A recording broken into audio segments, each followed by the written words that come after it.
Assalamu alaikum everyone. Welcome to Quantum Mechanics 1, Chapter number 3, Fundamentals of Quantum Mechanics. आज का हमारा topic है How Measurement Disturb the System. So, quantum mechanics में जो measurement है वो सिस्टम को डिस्टर्ब कैसे करती है, क्योंकि हम शुरू से चैप्टर 1 से हमने ये पढ़ा है कि the act of measurement changes the behaviour of the system. तो अब हम बेसिकली उसको थोड़ा इन डिटेल पढ़ना चाहेंगे क्या कैसे मेजरमेंट जो है वो सिस्टम को डिस्टर्ब करती है। सो quantum theory is about the results of measurement. ठीक है, बेसिकली क्वांटम थ्योरी जो है वो आउटकम पर डिपेंड करती है, इस result of measurement. It says nothing about what may happen in the physical world outside the context of measurement. तो बेसिकली ये फिजिकल वर्ल्ड एग्जैक्ट की तरह यानी कि क्लासिकल वर्ल्ड की तरह नहीं ये मेजरमेंट को डिफाइन करती। बेसिकली आप देखेंगे, कहते हैं in classical physics it is possible to perform measurements on a system without disturbing it significantly. कि क्लासिकल फिजिक्स में ऑफ कोर्स आप जब भी कोई मेजरमेंट करते हैं तो आप सिस्टम को डिस्टर्ब नहीं करते, स्लाइटली हो, it's rare cases. So, but in quantum mechanics, however, the measurement process disturbs the system significantly. लेकिन क्वांटम मैकेनिक्स में वो कहते हैं कि जो मेजरमेंट होती है वो सिस्टम को बहुत ज्यादा डिस्टर्ब करती है। In atomic and subatomic systems, however, the act of measurement induces significant disturbance. तो एटॉमिक लेवल पर जो है जो मेजरमेंट्स हैं वो बेसिकली सिस्टम को बहुत डिस्टर्ब करते हैं। एज एन इलिस्ट्रेशन, अब वो एक एग्जाम्पल आप कह लें कि हम डिस्कस करने जा रहे हैं। Consider an experiment that measures the position of an electron in an atom. अब इस एग्जाम्पल से ना आपको समझ आएगी कि मेजरमेंट जो है करने से सिस्टम डिस्टर्ब कैसे होता है।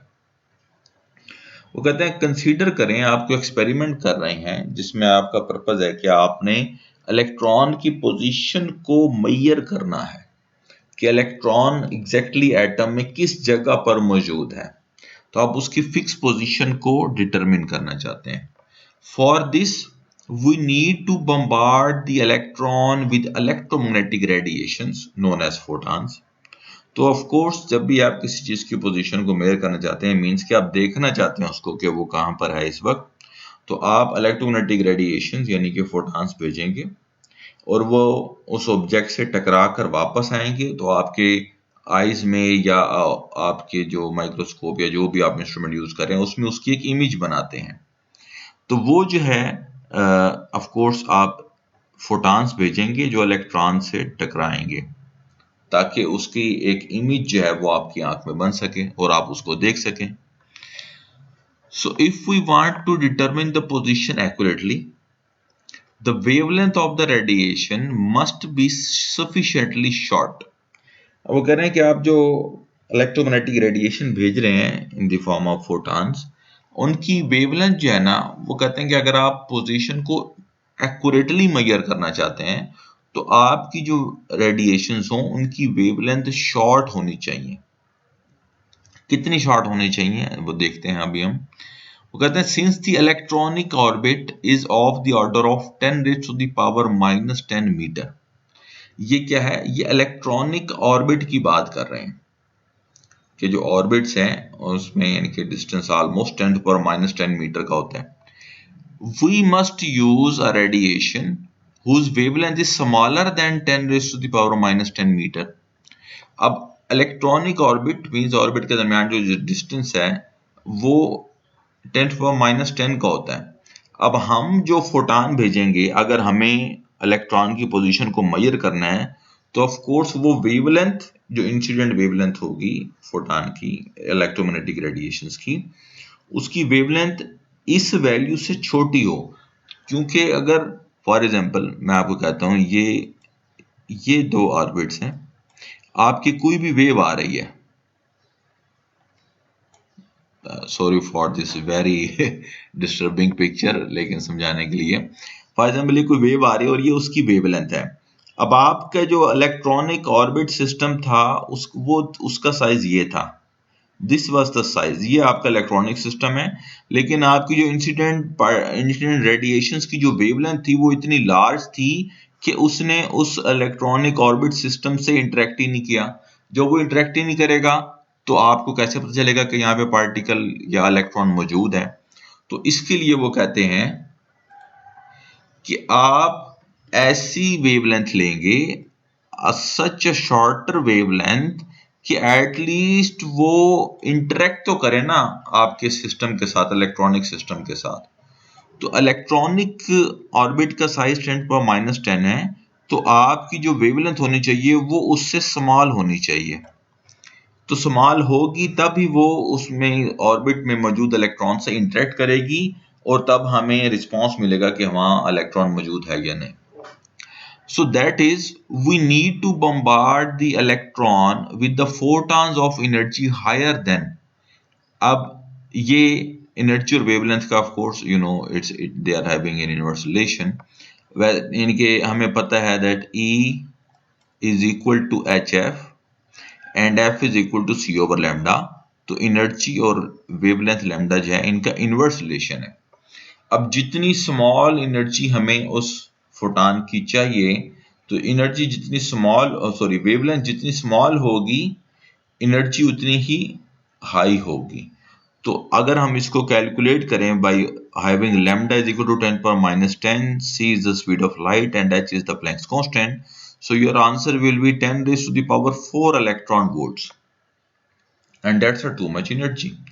So when such photon strikes the electron, not only will they perturb it, अब ये जो एनर्जी है ये बहुत ज्यादा एनर्जी है, ये इतनी एनर्जी का फोटॉन जब इलेक्ट्रॉन से टकराएगा तो वो सिर्फ उसको डिस्टर्ब नहीं करेगा, but also they will knock it completely off their orbit, बल्कि उस ऑर्बिट में जो इलेक्ट्रॉन मौजूद है, जब इतनी एनर्जी का फोटॉन इससे टकराएगा तो ये फोटॉन अपनी एनर्जी इलेक्ट्रॉन को देगा और वो जो इलेक्ट्रॉन है वो तो बल्कि सिस्टम से भी बाहर चला जाएगा। मैं दोबारा रीड कर रहा हूं सेंटेंस को, ये बहुत इंपॉर्टेंट पॉइंट है। When such photon strike the electron, जब इतनी हाई एनर्जी का फोटॉन जब इलेक्ट्रॉन से टकराएगा, not only will they perturb it, वो सिर्फ उसको डिस्टर्ब नहीं करेगा, but also they will knock it completely off their orbit. Knock mean बल्कि उसको उस ऑर्बिट से भी बाहर निकाल देगा। Recall that the ionization energy of the hydrogen atom is about 13.6 electron volt. ये हमने चैप्टर 1 में पढ़ा था कि हाइड्रोजन एटम में जो सबसे बाउंड इलेक्ट्रॉन भी जो है ना, अगर आप उसको 13.6 इलेक्ट्रॉन वोल्ट की एनर्जी दे दें तो वो भी हाइड्रोजन एटम से बाहर निकल जाता है। तो यहां पर तो एनर्जी 10⁻⁴ इलेक्ट्रॉन वोल्ट्स है। It's a much higher energy. Thus, the mere effect of measuring the position. अब हम करना क्या चाहते थे? हम तो इलेक्ट्रॉन की पोजीशन को मेजर करना चाहते थे। तो हमारा ये जो एक्ट होगा उसको मेजर करने का, उसकी पोजीशन को मेजर करने का, वो उसको डिस्टर्ब करेगा, और इसलिए हम कहते हैं the act of measurement changes the state of the system.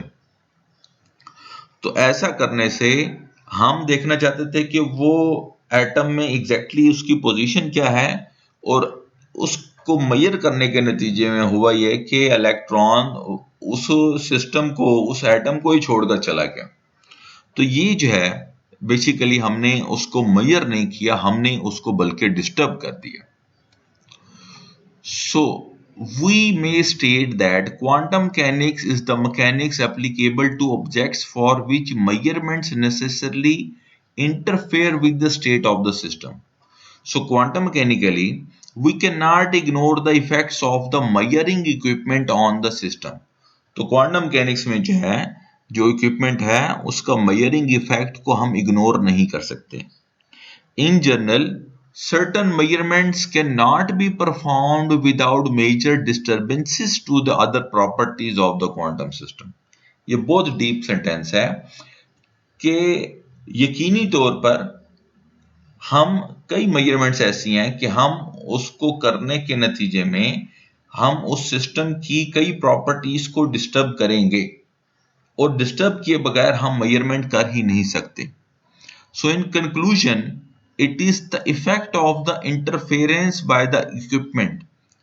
तो ये इंटरफेरेंस जब कोई इक्विपमेंट यानी कि आपका कोई भी आपकी कोई भी मशीन या आपका कोई भी ऐसा इंस्ट्रूमेंट जब वो इंटरफेयर करता है सिस्टम के साथ on the system which is the essence of a quantum system, तो आपके सिस्टम के साथ जब आपके इक्विपमेंट जब वो इंटरफेयर करता है तो ऑफ कोर्स उसका कोई ना कोई इफेक्ट पड़ता है सिस्टम पर, और ये क्वांटम मैकेनिक्स की रूह है, essence, it is the fundamental rule of quantum mechanics. Well, now this is a very short and simple definition known as the expectation value.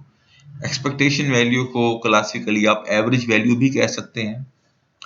So the expectation value जो कि किसी भी ऑपरेटर को जब आप इन दो सिंबल्स के दरमियान में लिख देंगे, these are the right and left arrow, लेकिन बेसिकली इसको एवरेज के लिए हम रिप्रेजेंट करते हैं, बट क्वांटम मैकेनिकली हम इसको कहते हैं एक्सपेक्टेशन वैल्यू।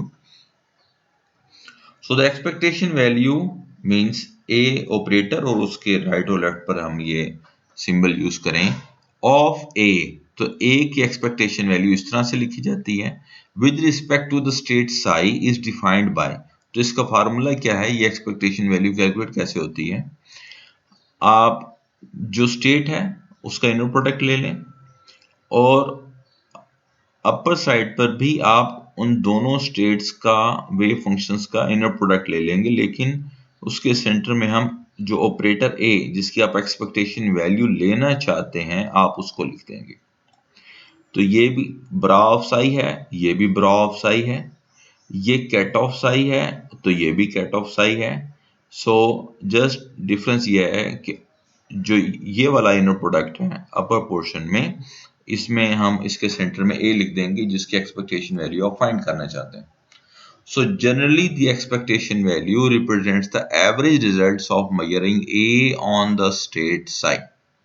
तो स्टेट साई की मेजरमेंट्स का ए के ऊपर जो एवरेजिंग रिजल्ट होगा, क्योंकि exact result of course it's very difficult to measure, तो एवरेज जो है वो हम नॉर्मली लेते हैं, तो वो इस तरह से हम मेजर करते हैं क्वांटम मैकेनिक्स में। तो ये थे effect of measurements on the system in quantum mechanics, जो कि बिल्कुल डिफरेंट है क्लासिकल मैकेनिक्स से। So I hope it may raises so many questions in your mind. तो आपके जो भी क्वेश्चंस हैं आप कमेंट में कर सकते हैं, will try to answer them. और ये बुक है जो हमने यूज़ किए कर रहे हैं अपने इन लेक्चर्स के लिए, quantum mechanics 1 by Quanta publishers. इसके अलावा अगर आपको कोई और बुक भी आपके कंसर्न्स की हो तो आप डायरेक्टली ऑर्डर कर सकते हैं from new books and books by contacting at this number. So thank you very much for your time and comment below if you have any question. Thank you.